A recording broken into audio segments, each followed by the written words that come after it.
Assalamualaikum warahmatullahi wabarakatuh. Salam sejahtera untuk kita semua. Puji syukur kehadiran Allah Subhanahu wa taala yang mana pada kesempatan kali ini Allah masih mengizinkan kita untuk bisa melaksanakan perkuliahan kita pada hari ini.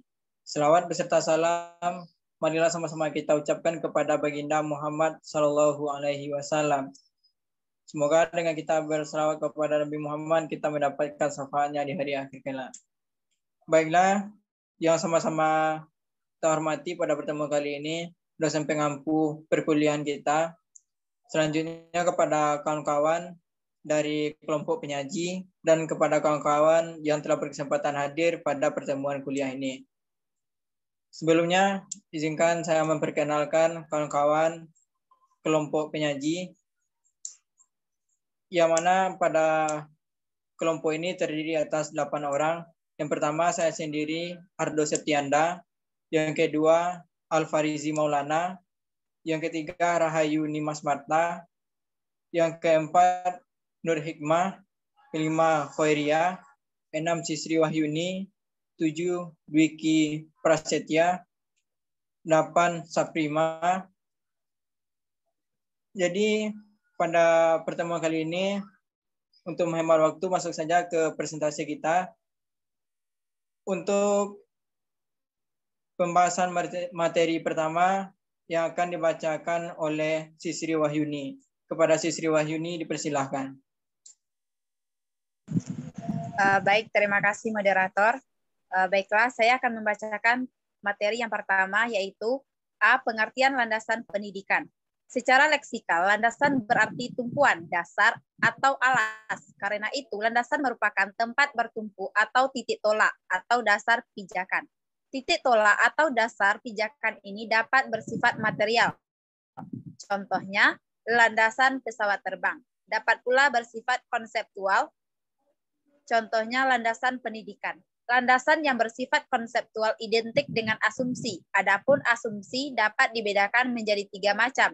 Asumsi yaitu aksioma, postulat, dan premis tersembunyi.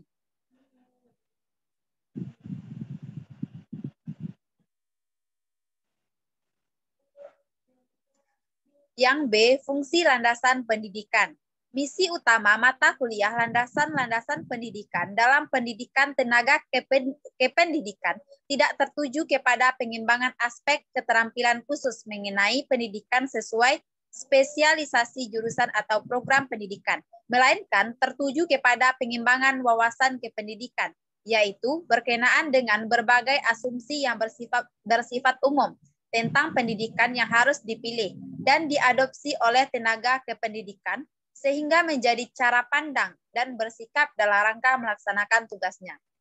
Baiklah, sekianlah pembacaan materi dari saya. Saya kembalikan kepada.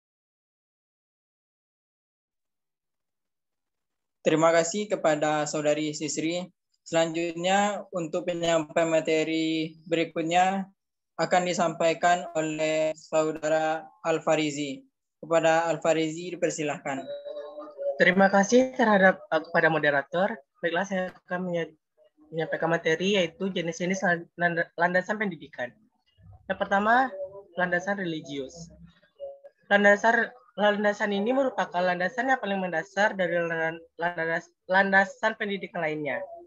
Sebab landasan agama adalah landasan yang diciptakan oleh Allah Subhanahu wa taala bagi setiap pendidikan nasional, mengharuskan setiap peserta didiknya mengikuti pendidikan agama. Karena sistem pendidikan agama diharapkan sebagai penyeru pikiran-pikiran produktif dan berkolaborasi dengan kebutuhan zaman yang semakin modern. Pendidikan agama adalah hak setiap peserta didik untuk peserta didik dan bukan negara atau organisasi keagamaan. Yang kedua, landasan sosiologi. Manusia hidup secara berkelompok. Sesuatu yang terjadi dengan yang lain sama halnya hewan. Tetapi pengelompokan pada manusia lebih rumit daripada hewan. Pada Wayan Ardan, hidup berkelompok pada hewan memiliki ciri pengembangan pada anggotanya, ketergantungan pada anggota, dan kerjasama anggota.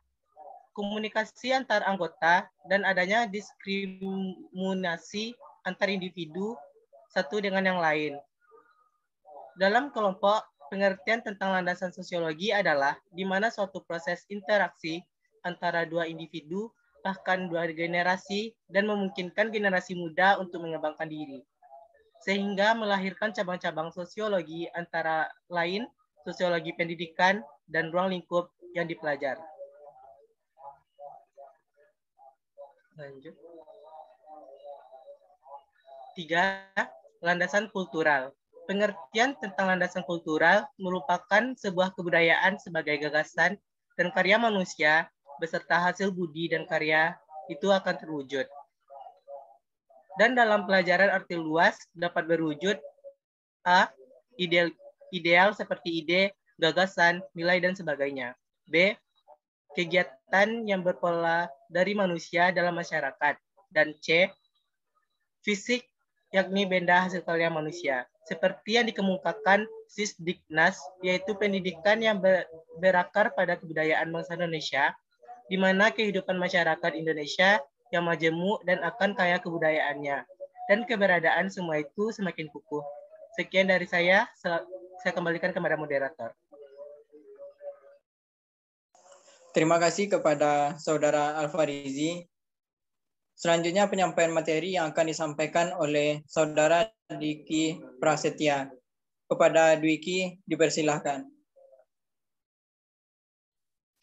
Terima kasih kepada moderator. Saya akan melanjutkan presentasi 4. Landasan hukum. Pendidikan merupakan peristiwa multidimensi bersangkut paut dengan berbagai aspek kehidupan manusia dan masyarakat. Kebijakan penyelenggaraan dan pengembangan pendidikan dalam masyarakat perlu disalurkan oleh titik tumpu hukum yang jelas dan sah. Dengan berlandaskan hukum, kebijakan penyelenggaraan dan pengembangan pendidikan dapat terhindar dari berbagai benturan kebutuhan. Setidaknya dengan landasan hukum, segala hak dan kewajiban pendidik dapat terpelihara. 5. Landasan psikologis. Pengertian landasan psikologis merupakan pemahaman peserta didik, utamanya yang berkaitan dengan aspek kejiwaan. Merupakan faktor keberhasilan untuk pendidikan. Dalam maksud itu, psikologi menyediakan sejumlah informasi atau kebutuhan tentang kehidupan pribadi manusia pada umumnya serta gejala-gejala yang berkaitan dengan aspek pribadi. Dan terima kasih, saya kembalikan kepada moderator.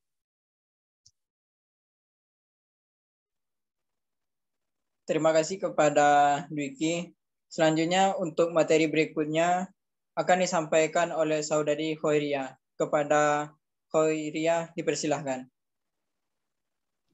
Terima kasih moderator. Saya akan melanjutkan materi selanjutnya yaitu D. Implikasi landasan pendidikan.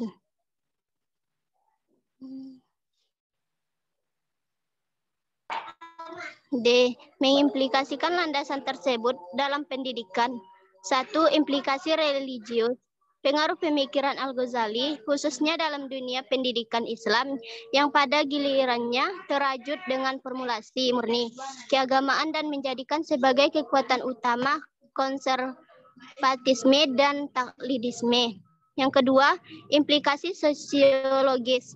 Yang pertama, konsep-konsep sosiologi tentang manusia menjadi dasar penyelenggaraan pendidikan. Selanjutnya, masyarakat sebagai ekologi pendidikan atau sebagai lingkungan tempat berlangsungnya pendidikan. Yang ketiga, pendidikan merupakan sosialisasi atau proses menjadi anggota masyarakat yang diharapkan implikasi sosiologi dan pengembangan teori pendidikan. Selanjutnya, mendorong lahir dan berkembangnya sosiologi pendidikan. Mendorong lahir dan berkembangnya ilmu pendidikan kependudukan. Dan mendorong lahir dan berkembangnya aliran sosiologisme pendidikan kenyataan menunjukkan bahwa masyarakat mengalami perubahan. Sekian materi dari saya kembalikan ke moderator. Terima kasih kepada Khoiria yang telah menyampaikan materinya. Untuk materi selanjutnya akan disampaikan oleh Saudari Nur Hikmah. Kepada Saudari dipersilahkan. Terima kasih kepada moderator. Baiklah, saya akan melanjutkan presentasi. Yang ketiga, implikasi kultural. Kurikulum harus disusun berdasarkan kondisi sosial kultural dari masyarakat. Kurikulum disusun bukan saja harus berdasarkan pada nilai-nilai, adat istiadat, cita-cita dari masyarakat, akan tetapi kurikulum harus berlandaskan pada semua dimensi kebudayaan, kehidupan keluarga, ekonomi, politik, pendidikan. Yang keempat, implikasi hukum. Pada batang tubuh Undang-Undang Dasar 1945 Pasal 31 Ayat 1 berbunyi, tiap-tiap warga negara berhak mendapatkan pengajaran. Pada kenyataannya masih banyak warga negara baik dari kelompok masyarakat miskin, daerah tertinggal, dan sebagainya yang belum mendapatkan pengajaran seperti yang dimaksud dalam undang-undang tersebut. 5. Implikasi psikolog. Dengan demikian, kajian psikologis dalam pengembangan kurikulum seyogyanya memperhatikan keunikan yang dimiliki oleh setiap individu, baik ditinjau dari segi tingkat kecerdasan, kemampuan, sikap, motivasi, perasaan, serta karakteristik individu lainnya. Kurikulum pendidikan seyogyanya mampu menyediakan kesempatan kepada setiap individu untuk dapat berkembang sesuai dengan potensi yang dimilikinya. Kajian psikologi pendidikan telah melahirkan berbagai teori yang mendasari sistem pembelajaran. Sekian dari saya serahkan kembali kepada moderator. Terima kasih kepada Saudari Nur Hikmah. Selanjutnya penyampaian materi yang akan disampaikan oleh Saudara Saprima. Baik, terima kasih kepada moderator. Saya akan melanjutkan materi tentang keterkaitan materi dengan sebuah kasus.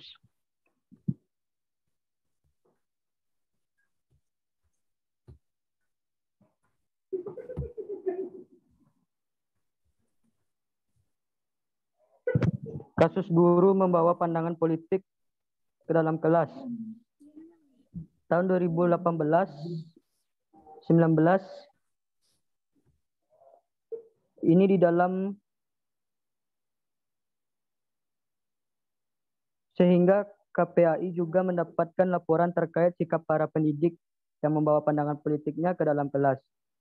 Di antaranya kasus guru N yang heboh pada Oktober 2018.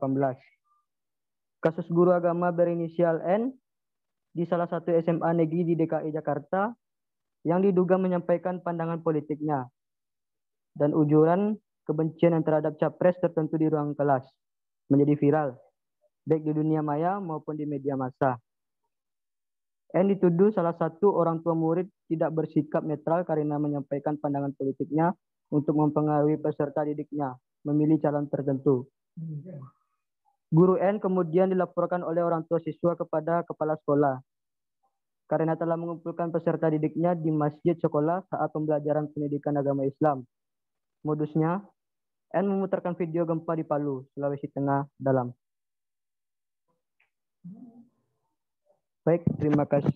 Terima kasih. Saya kembalikan kepada moderator.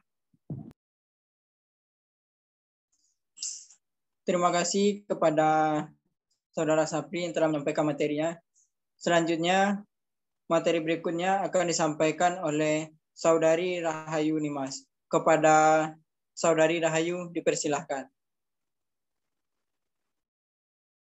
Terima kasih kepada moderator yang telah memberikan kesempatan saya dalam mengungkapkan kasus yang berkaitan dengan materi.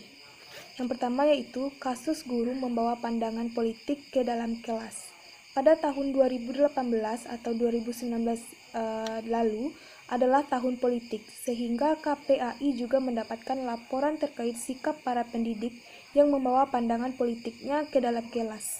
Di antaranya kasus guru N yang heboh pada tahun 2018, tepatnya pada bulan Oktober.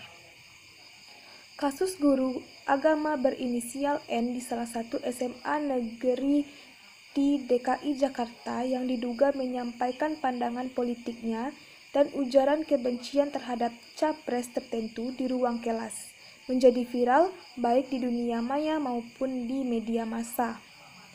N dituduh salah satu orang tua murid tidak bersikap netral karena menyampaikan pandangan politiknya untuk mempengaruhi peserta didik memilih calon tertentu. Guru N kemudian dilaporkan oleh orang tua siswa kepada kepala sekolah karena telah mengumpulkan peserta didiknya di masjid sekolah saat pembelajaran pendidikan agama Islam. Modusnya, N memutarkan video gempa di Palu, Sulawesi Tengah, dan proses pembelajarannya saat membahas materi sholat jenazah. N dituduh menyebut bahwa korban gempa dan tsunami yang meninggal akibat Jokowi. Dalam hal ini, N dituduh telah mempengaruhi para siswanya untuk tidak memilih salah satu capres dengan cara menanamkan kebencian pada capres tersebut. KPAI melakukan pengawasan ke SMAN yang terletak di Bilangan, Jakarta Selatan tersebut. Menurut pihak sekolah, saat mereka meminta keterangan sejumlah siswa, 1 dari 5 siswa mengakui bahwa guru N memang terkadang mengaitkan pembelajarannya dengan politik. Hal tersebut makin sering setelah KPU mengumumkan capres atau cawapres yang akan berlaga di Pilpres 2019. Belakangan, Bawaslu memutuskan bahwa guru N dinyatakan tidak melakukan pelanggaran. Seharusnya, seorang guru harus mengikuti peraturan yang telah ada dan tidak memberikan contoh buruk kepada siswa dengan memberikan pembelajaran di luar mata pelajaran yang mereka ajarkan. Sekianlah kasus yang dapat saya simpulkan atau saya sampaikan. Jika ada salah dan janggal, saya mohon maaf. Saya kembalikan kepada moderator. Saya sebagai moderator mewakili kawan-kawan kelompok penyaji mengucapkan terima kasih atas perhatiannya dan mohon maaf atas segala kekurangannya. Terima kasih. Wassalamualaikum warahmatullahi wabarakatuh. Waalaikumsalam warahmatullahi wabarakatuh. Assalamualaikum warahmatullahi wabarakatuh. Waalaikumsalam.